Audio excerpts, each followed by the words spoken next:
really proving himself on that Thresh this game. Little Wally now picking up his red buff. He's a bit low in his jungle and doesn't actually have that passive up just yet. So, pretty dangerous. May want to back before engaging in anything. Zeal very, very low. Also in his jungle.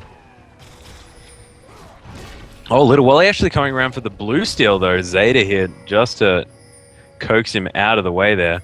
Kruznik's now making his way. They've actually pincer moved Wally. That's an amazing death sentence and he is instantly dead. Flay picks up that for Kruznik's as well. And he deserved that kill. That death sentence was out of control. Yeah, Kruznik's doing an excellent job with his... Where was he last game? Is he like got his challenger friend to pick up his account for this game? What the heck? Mad life. Why are you here?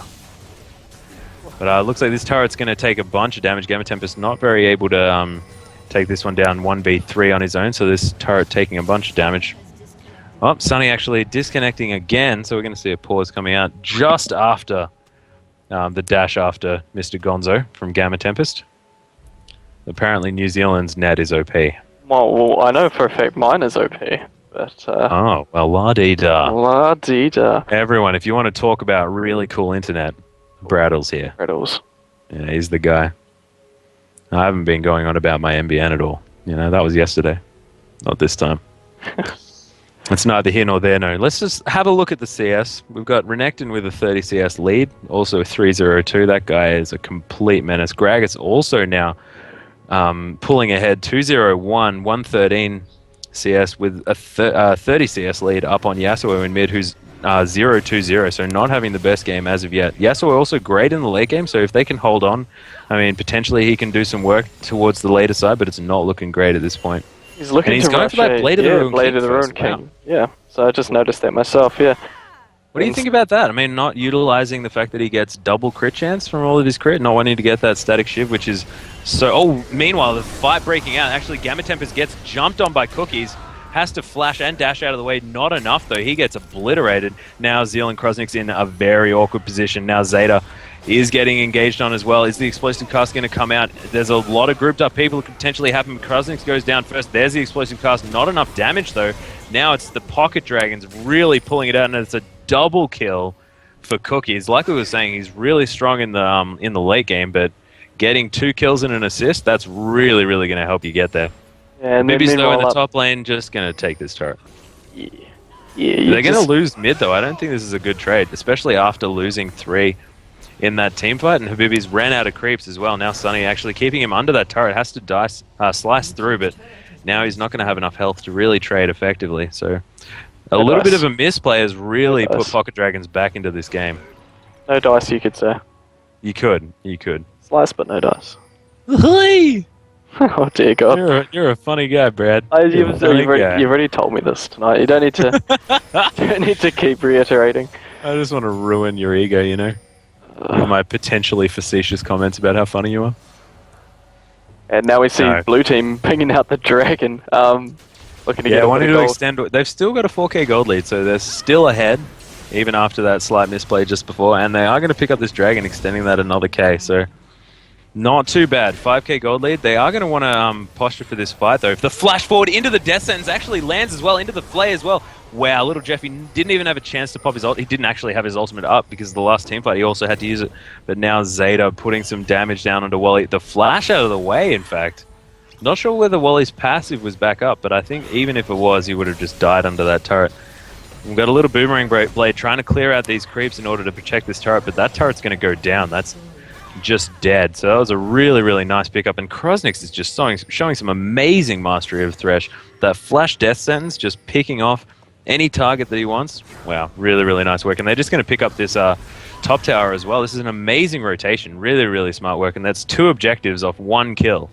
When last time they got almost aced. And they only lost the mid-outer turret for it. So 2 inner turrets.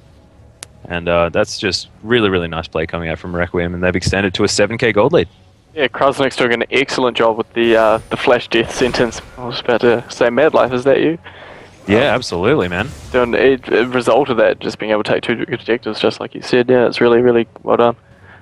Yeah, and so Blade of the Ruin King has actually been finished by Cookies here. Has opted to go to try and finish those Merc trades as soon as possible, unless he wants to pick up a Hex Drink potentially with that Null Magic Mantle, which is there. Zeta now here trying to pick up that big Wraith that Mr. Gonzo was trying to steal, fruitlessly at this point.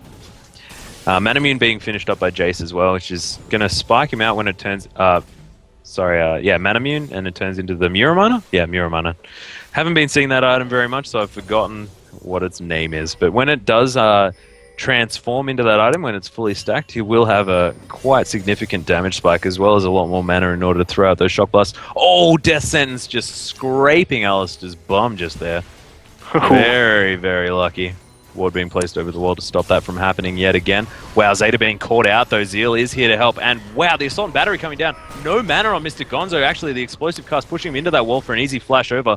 But now we do have a 4v5. The pincer move, not often used effectively in this game. The Death Sentence lands onto Sunny though. He is definitely dead. Meanwhile, Jellyfish? Man, little Jeffy actually in this fight. The culling comes down. Not going to really do all that much. The Dominus just ticking with that Sunfire Cape, doing tons of damage.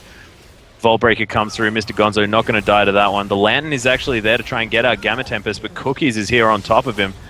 The Barrier doing a fair bit of work, but I have a feeling he's going to die. Windwall comes down to try and mitigate some of that damage. Habibi's picks it up with Cullen, the Meek, and Little Wally now left on his own. Ooh, Krosniks with a little bit of an interesting death sentence, but the Lantern just popping him over that wall, or the Dark Passage, as it were. And they're going to take this other inner turret as well. So six turrets to 12 to 6 in kills. And we've got almost a 10k gold lead at the 20-minute mark. A sign that this game is going to be very difficult for Pocket Dragons to win, especially after how that team fight went. Yeah, Renekton just becoming a monster. And they picked up the enemy blue off that one as well. So very, very rude. Very rude, I think. Much rude. Wow. And Randuin's Omen now being picked up by Renekton. He does not want to take physical damage this game.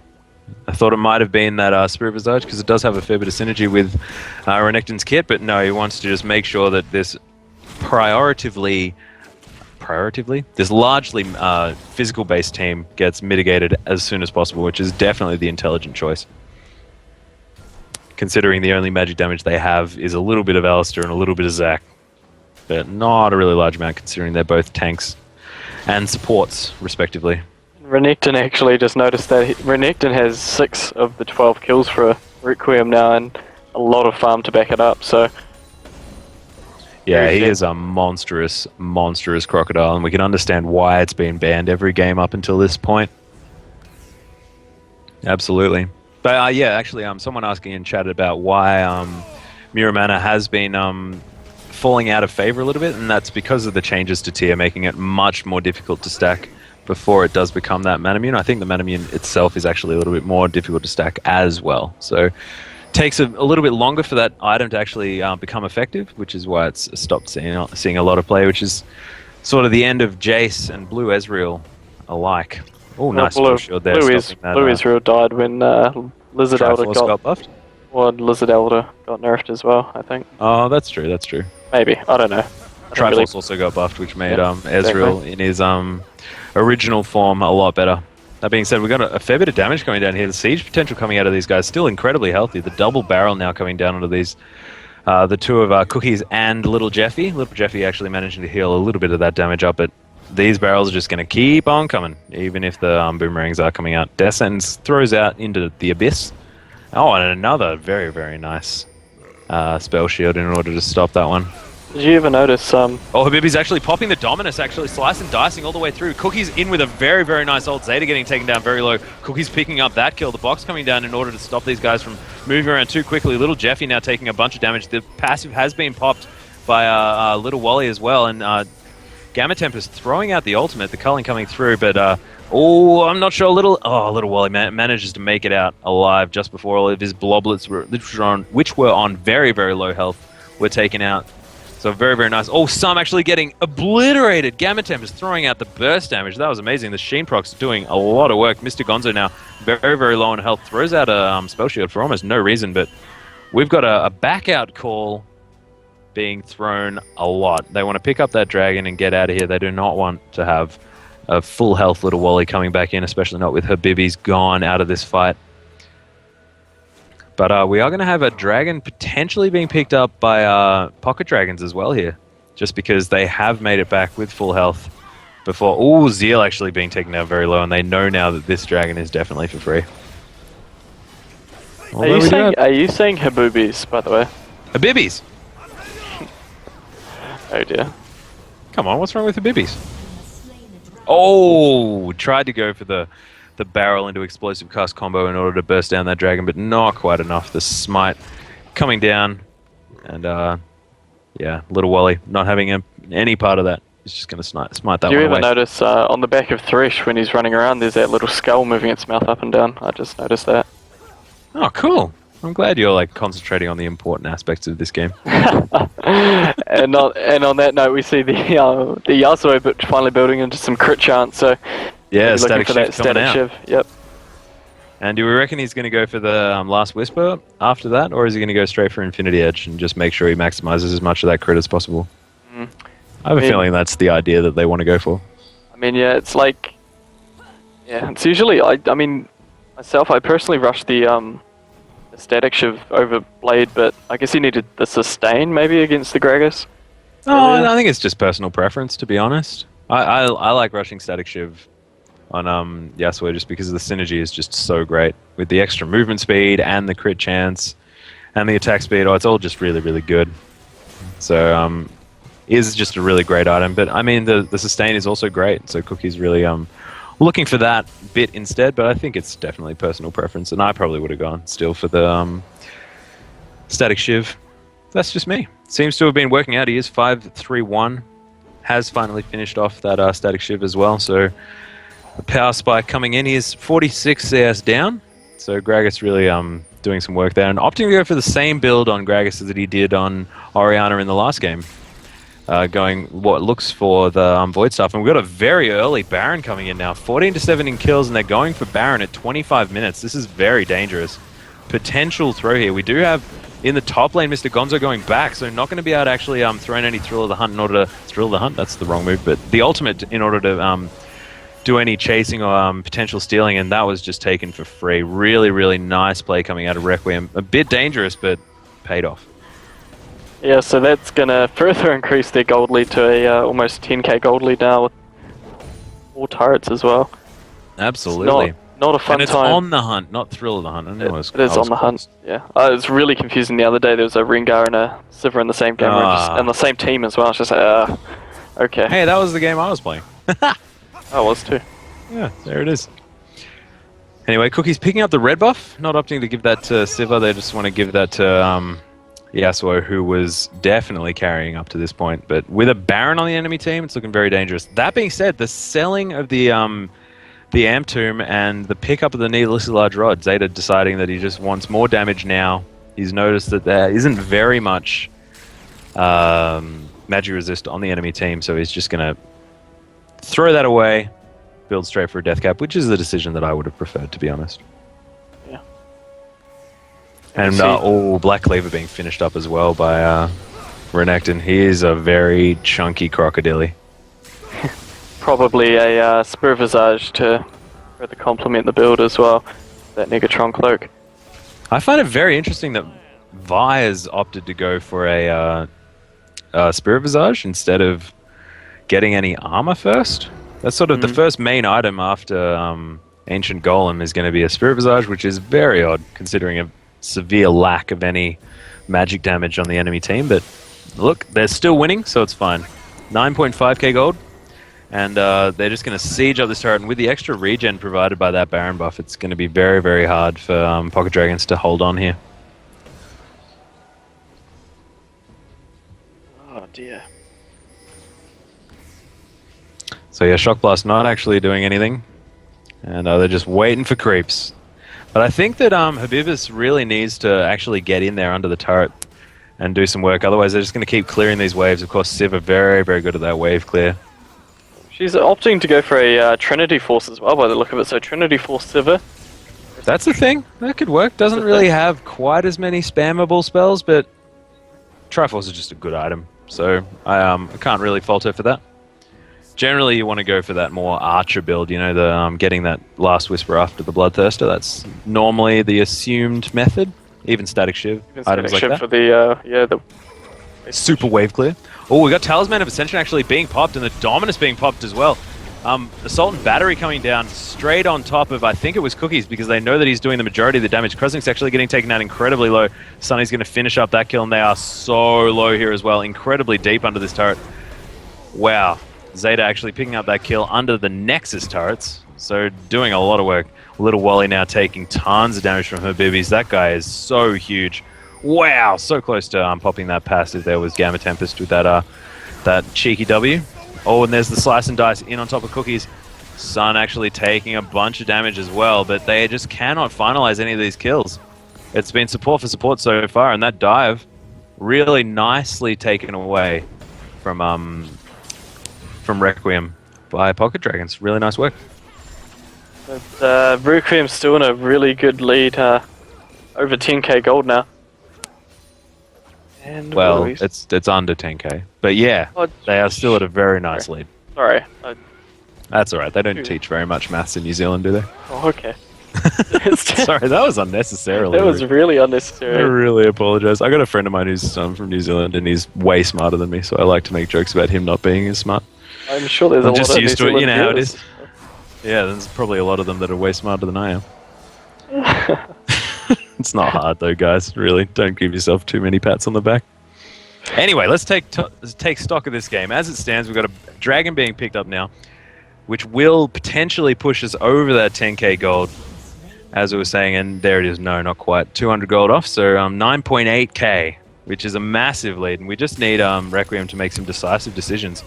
And Pocket Dragon's just really... Oh, the Destin's actually landing now onto Little Jeffy. Doesn't have that ult back up just yet, so he's just going to get obliterated, destroyed, taken out of this map in an incredibly fast manner. Now, Gamma Tempest, they wanted to push up this bottom lane and take this one out. They don't actually have the Baron buff anymore either, so that one's been taken down. But when it's a 4v5, they're not going to have too much trouble fighting under this turret. And with that Dominus being back up as well, we've got Habibis just like happy just to do whatever the heck he wants. Jump straight onto Cookies. Cookies actually comes through, gets that knock up though, but Gamma Temp is picking up that kill. The culling coming out, not really doing exactly what they want here, but everyone's very, very low. They need to finalize these kills before they get back onto the tower, but wow, Kruznik's actually getting taken down by Sunny actually pretty quickly. And Habibis actually very, very low. They need to take this turret and potentially get out of here, because otherwise we're going to have some full health members to come back.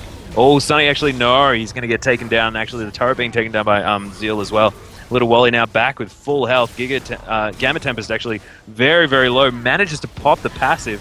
So he's going to stay around and try and finish off those blobs while Little Jeffy is actually shutting down. Wow, that cow, what a beast. Finishes off a Bibbies, and Little Wally ends up going down in the aftermath. And this inhibitor, going to be the last casualty of this fight. Cookies is now back up though, which is very, very dangerous. Gamma Tempest gets annihilated immediately. Vault Breaker being used to get out of the way by Zeal. So Cookie's going to continue the hunt now, and might actually pick up a blue buff for his trouble.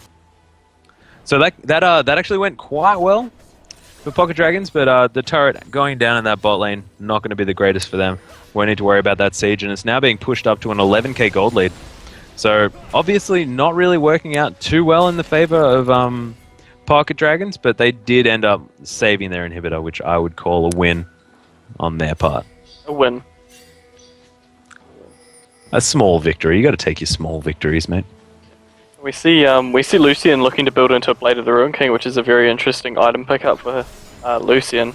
Yeah, it's actually favored quite a lot in the Korean meta at the moment.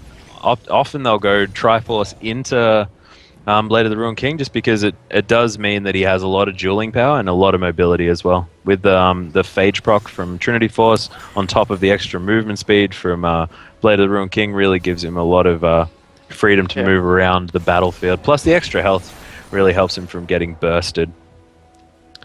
Yeah, I know when Lucian first came out, the Blade of the Ruin King was his recommended item. They then switched that to the Trinity Force, which is better for him, and people still pick it up anyway. So yeah, I just like Blade of the Ruin King. Baron now up there, and we've got wards coming down, and it looks like we're going to have this one actually contested. Oh, the Little Jeffy actually gets picked up by the Flay and the Death Sentence. But the box now in here as well. Little Jeffy and Little Wally both going down incredibly low. Cookie's actually in the meantime getting destroyed by Habibis. Didn't even see him die. It was horrific. Little Wally now actually, the Flay not quite stopping his elastic slingshot to safety. And he's looking in a very interesting position. Habibi's now over, just tanking up this Baron, not actually feeling